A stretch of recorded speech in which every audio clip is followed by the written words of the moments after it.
আমাদের আদি পিতা হযরত আদম আলাইহিস সালাতু ওয়াস সালামকে যে 4 তরিকায় ধোঁকা দিয়েছিল শয়তান, সেই 4 তরিকায় এই জামানার মধ্যে এসেও আমাদেরকে শয়তান ধোঁকা দেয়। কথা বলেন কয় তরিকায়? 4 তরিকায়। আরো জোরে বলেন কয় তরিকায়? 4 পদ্ধতিতে। আল্লাহ তাআলা সূরা আরাফের ভিতর সুন্দর করে আমাদেরকে সেই তরিকাগুলো উল্লেখ করছেন। 1 নাম্বার তরিকা কি?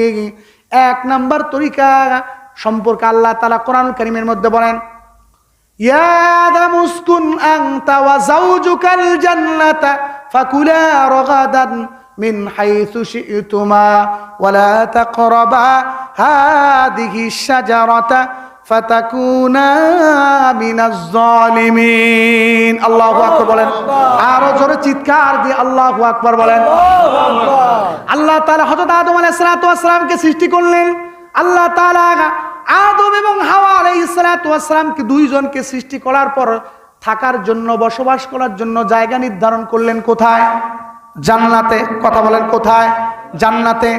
উসকুন বললেন তোমরা অবস্থান করো, তুমি এবং হাওয়া দুইজন মিলে জান্নাতের মধ্যে অবস্থান করো এবং যেখানে ইচ্ছা সেখানেই যাও, যা ইচ্ছা তোমরা ভক্ষণ করো, খাও, কিন্তু ওয়ালা তাকরাবা হাদিহি শাজারাতা ফাতাকুনা মিনাজ জালিমিন। খবরদার এই গাছের নিচে আসবা না, ধারে কাছেও আসবা না। জান্নাতের মধ্যে থাকা